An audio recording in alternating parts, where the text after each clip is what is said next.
Have you ever looked at the stars and had that feeling that someone up there was watching you too?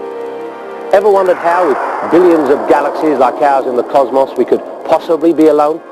Ever thought what would happen if an alien race made contact with us? Or worse still, if they invaded and took over the planet?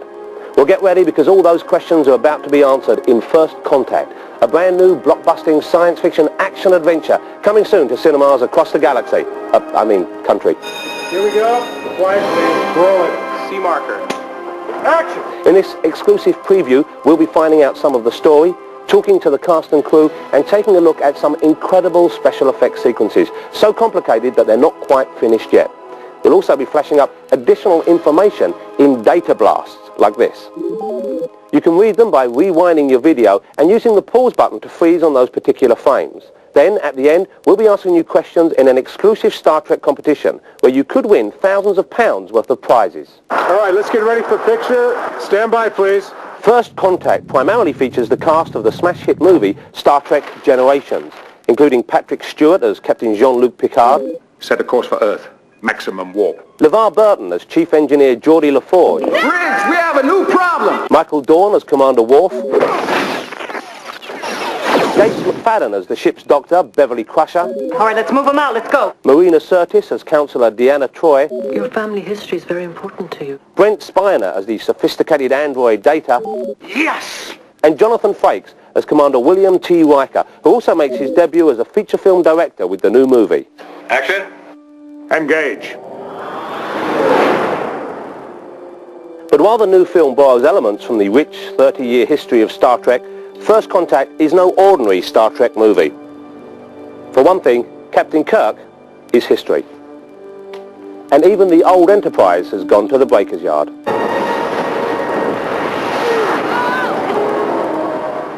Well, they're all blaming me because I was driving, but I think the planet we crashed into just came out of nowhere. I don't know where it came from.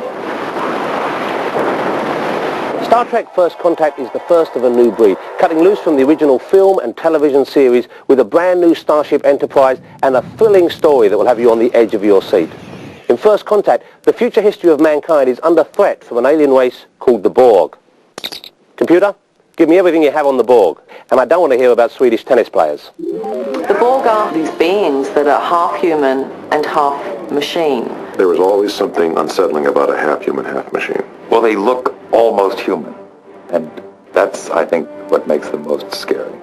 That you feel, could that have been me? They're very threatening.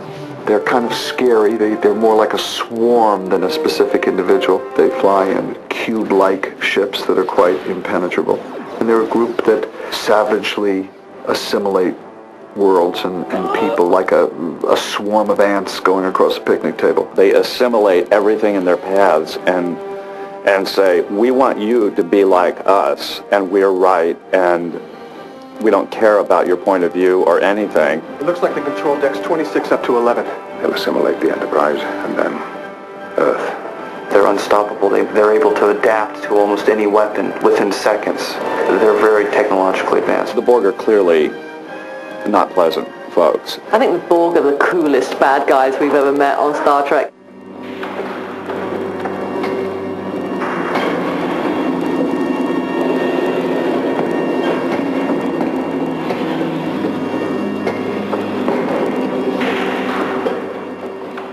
Apparently, the idea for the film originated with an episode of Star Trek The Next Generation called The Best of Both Worlds, in which the Borg kidnap Captain Picard and make him one of their own.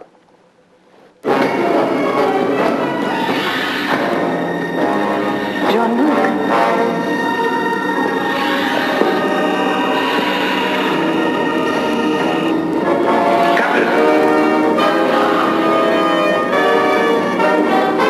Picard was abducted by the Borg, taken onto their ship, and was partially assimilated, not fully, as we were to discover. He managed to hold on to some aspects of his identity. I am Locutus of Borg.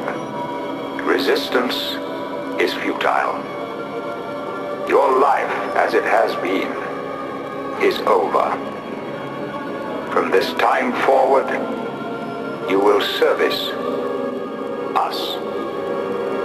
It was emotionally and mentally disturbing for someone who was so used to command and authority, who became simply a tool of another civilization. In the new movie, the Borg have set their sights on a somewhat larger prize than the good captain. They assimilate entire worlds, and we fall back. Not again. The line must be drawn here. First Contact is a story about the Borg invading planet Earth. Set a course for Earth. Maximum warp. They use a very specific technique they have to travel back to an earlier time. I must follow them back. Repair whatever damage they've done. It seems that the Borg plan to go back in time to the 21st century when a brilliant scientist by the name of Zefram Cochrane makes the first faster-than-light journey. Let's rock and roll! Zefram Cochrane represents to the post-21st century what perhaps the Wright brothers, the aviators, represent to us in the 20th century. He's the guy who started the whole idea of our being able to travel faster than light, which means our being able to get to other worlds. They were firing at the surface. Location. Western Hemisphere. North American continent. It's like a missile complex in central Montana. Data, I need to know the exact date. April 4th, 2063. The day before first contact. That's what they came here to do. Stop first contact. The Borg figure that if they can stop Cochrane from making his inaugural flight, then they can prevent mankind from ever making first contact with other races and wipe us out in the process. Although I haven't actually got that far in the script yet. Let me just make sure that I understand you correctly. Cybernetic creatures have traveled back through time to enslave the human race. And you're here to stop them? That's right. Cochrane is played by Oscar-nominated actor James Cromwell. He was Farmer Hoggett in the film Babe. He's a rocket scientist. And he's sort of a maverick. Sort of a loose cannon, a throwback to the 1960s. And you people, you're all astronauts on some kind of Star Trek. When we were creating the character of Zefram Cochrane, we always had Jamie in our head. And then Babe came along, and all of a sudden he was nominated for an Academy Award, and we thought, oh my God, we're not going to get him. He's too big for us now. And because we had worked with him on a number of occasions before, we were delighted that he did, in fact, take the role. For the crew of the Enterprise, meeting Cochrane is rather like someone from the 20th century going back in time and meeting Leonardo da Vinci and finding out what he was really like. We've set up statues to him and named schools after him by the 24th century. He's just the regular guy who happens to be really smart, but he's not this heroic figure that we all imagine him to be. We all grew up hearing about what you did here. Really? You're standing almost on the exact spot where your statue's gonna be. Statue? Oh, yeah. He is somewhat reluctant. He's a very, very reluctant hero. And because I am the counsellor and an empath and the one that's supposed to be able to deal with people better than anybody else, they send me down to Earth to meet with him. Troy's real pretty, so, hey, it never hurts, right? So I introduced her to tequila. Of sorts, it's sort of a home brew and rock and roll. Okay. May she rest in peace.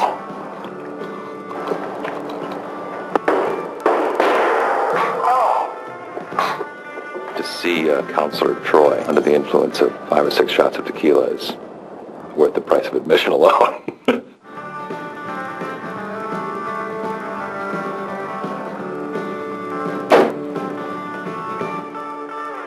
Now wait a minute, I thought Zefram Cochrane already had a woman friend.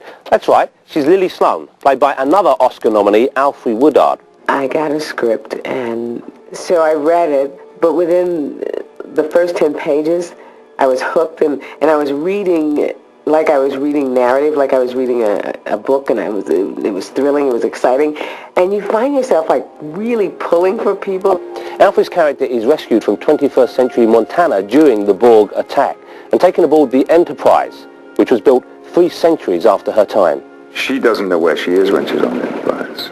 She believes she's still somewhere in Montana, and she's creating so many problems for Picard because she will not accept what he keeps telling her, that she's on a spaceship. You want to help me? Get me out of here!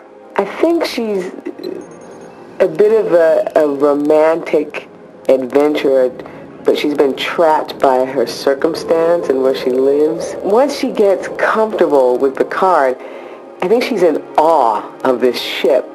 I mean, this ship is like, you've died and gone to heaven. The incredibly impressive new Starship Enterprise is just one of the spectacular effects created by Industrial Light and Magic for First Contact, which, like Independence Day, contains some of the most awesome, mind-blowing special effects ever put on film. Well, one of the keys to any science fiction movie, and Star Trek is no different, is having wonderful visual effects. And we live in a time now where one movie after another is outdoing the previous one. There are over 200 opticals in the film, so needless to say, it's going to give the audience what they're expecting in the visual effects department. I can think it's going to be both astonishing and frightening to see the finished results. ILM, yes, have been with us on this movie almost every day on the set. There is so much that they're involved in. They've just done spectacular work for us. Spectacular, but also very beautiful.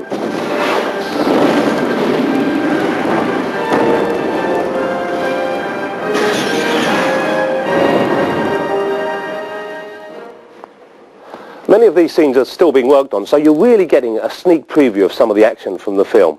Here's one of the movie's key sequences, which takes place outside the ship.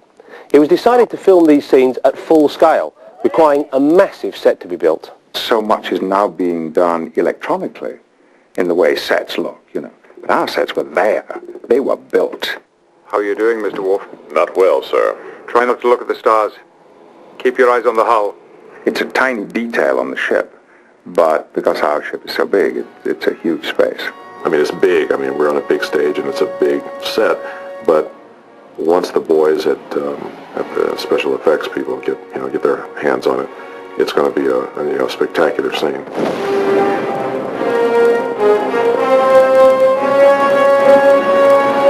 I had one particular scene when I pushed off and kind of did an aerial acrobatic flight across the top of this dish, which was actually done by controlling it on wires. I'd never flown before in the sense of flying, you know, and it was a lot of fun.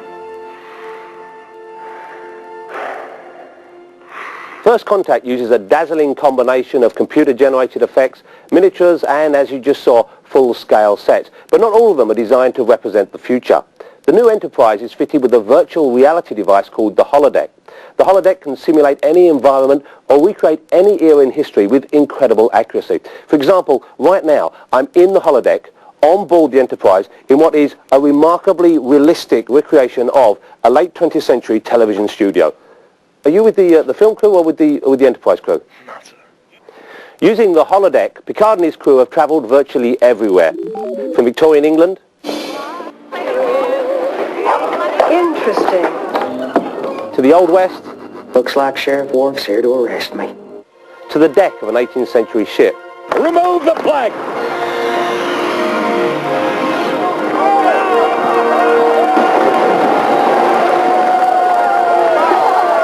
Now First Contact finds Picard and Lily attempting to escape the Borg in a recreation of the 1940s. Perhaps something is set. They are suddenly whisked into a scene from the 1940s in a nightclub with the big band on the stage and dancing and mobsters and the whole bit. Well, look what the cat dragged in. What's shaking, Dix? The usual, Nick. Martinis and skirts. Excuse me. It was great. It was like running into the holodeck because suddenly we were in another film for several days. Hey, beautiful. How about a drink? Hold it, Buster. She's with me. Alfred is dressed in a kind of dazzling off-the-shoulder kind of bronze-colored gown. And she and I get to boogie a little in this scene because there's a dance sequence in it too. Dancing, the explosions, the Borg, the Barg goes up in smoke, the Tommy gun, Patrick looking like 007, Alfred in the gorgeous gold lame. Fine, look as if you're having a good time. I think for Lily, she loses herself in that moment. I do act naturally. That was a movie magic day. Cut! That's great. Now, it's taken me a while to work all this out, as you can see, but I think I've got it right now. The movie starts in the 24th century. Then we follow the Borg back to the 21st century. There's a holodeck simulation, which takes place in the 1940s. And, of course, the movie's released in 1996, which leaves us very nearly out of time. But we do just have a few moments left to ask the cast and crew if they can tell us a bit more about the film. We do have a large number of original Star Trek fans, Trekkies that have been with us for decades. But we also have a lot of people. Well, I never watched science fiction before, and now I do. And so for that group of people who just like, exciting stuff, I think it's going to be wonderful. It's going to be interesting from different points of view, special effects wise, and to see the Borg and all of the action and the story and all of that. The action stuff, I think, will speak for itself. I think it's just going to be a good entertainment, a really exciting and interesting entertainment. I think it's a good story. I think it's been shot wonderfully and performed very well, and it should be enjoyable. Though you cannot separate anything in this movie from the enjoyment aspect or the creative aspect without mentioning our director, Jonathan Frakes. It's an action-adventure movie. It's a romance. Are you familiar with physical forms of pleasure? I am fully functional. How long has it been since you've used them? 8 years, 7 months, 16 days, 4 minutes, 22. Far too long. I'm very proud of it, and I think it's going to be well worth seeing. Can I call you back? I'm busy right now. Okay. It's just time to give you a glimpse of some of the Star Trek goodies we'll be giving away in our competition at the end of the show. Now, I hope that you haven't been paying attention, otherwise I'll have to part with this Pioneer Laserdisc player and this, as well as the entire back catalogue of Star Trek videos from CIC and books from Simon & Schuster. First Contact is released to coincide with the 30th anniversary of the Star Trek phenomenon. So much for Captain Kirk's original 5-year mission. And while the new movie has many of the elements that have helped to keep the Star Trek torch burning throughout those 30 years, First Contact is Star Trek with an edge. A dark, threatening vision of one possible, unthinkable future. After all, an alien invasion could happen at any time. It might already have happened. Any one of us could be turned into a Borg at any time. No one is safe. Anyone can be assimilated. Resistance is futile. Resistance is futile.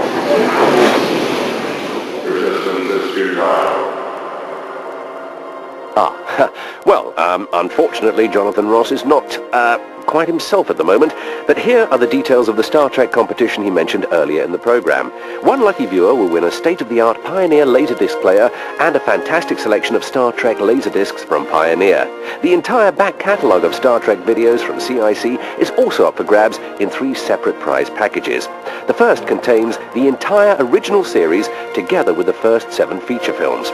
The second features the entire collection of Next Generation videos, while a third comprises all the Deep Space Nine and Voyager tapes, including the first from each of the new seasons being released in January 1997.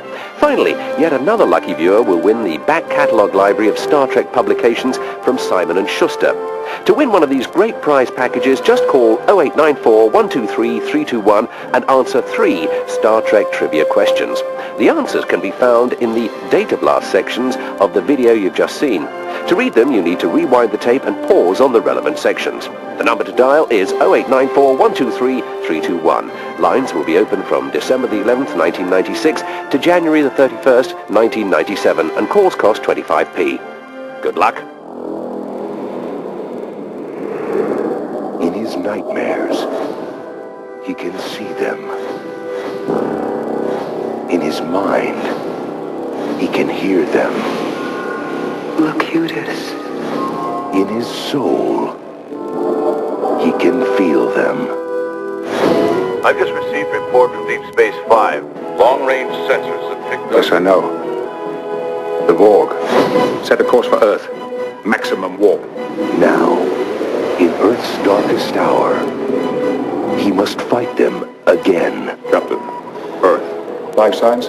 Population approximately 9 billion, all Borg. How? Time travel. They went back and assimilated Earth, changed history. I must follow them back. Repair whatever damage they've done.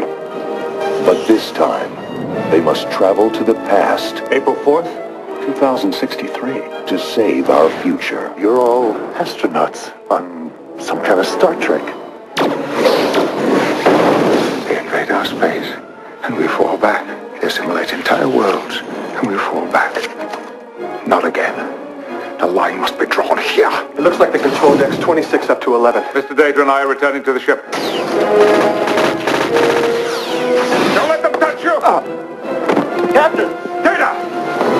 We must activate the auto-destruct sequence. You want to destroy the ship and run away, you coward. If you were any other man, I would kill you where you stand. Let's rock and roll! Destroy them. Watch your futures end. We've launched shields and our weapons are gone. Resistance is futile. Perhaps today is a good day to die. John, look, blow up the damn ship! No! We are not going to lose the Enterprise. Not to the Borg, not while I'm in command. Star Trek.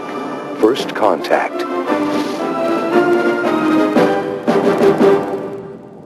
Over the last 30 years, Star Trek has produced 4 great series, all available to own. In the beginning, Space. The final frontier. These are the voyages of the starship Enterprise. the original series captured the imagination of an entire generation. Strangely compelling, isn't it? And now the history of the future continues. Space. The final frontier. The Star Trek torch has passed to the next generation. Let's make sure history never forgets. The name, Enterprise. With Starfleet's finest at the helm. Ready, sir. Fire. A universe of adventure awaits them. I wouldn't miss this for the world. In Star Trek, The Next Generation. Meanwhile, Starfleet have taken control of a vital outpost. This is the next Star Trek series. This is the Federation station, Deep Space Nine. A place where legends are forged. Today is a good day to die. Fire! Beyond the final frontier. Star Trek, Deep Space Nine. Do it. The legend continues with Star Trek Voyager. Computer, initiate emergency medical holographic program. 70,000 light years from home. I have friends among races you don't even know exist. A Federation starship is on the ultimate mission. It's a fine crew, and I've got to get them home. Charting the new frontier, Star Trek Voyager. Engage. We've released 3 specially priced movie-length videos, one from each series, The Next Generation, Deep Space Nine, and Voyager. These and other great Star Trek titles are available at your local Woolworths now. Aren't you just a little bit curious?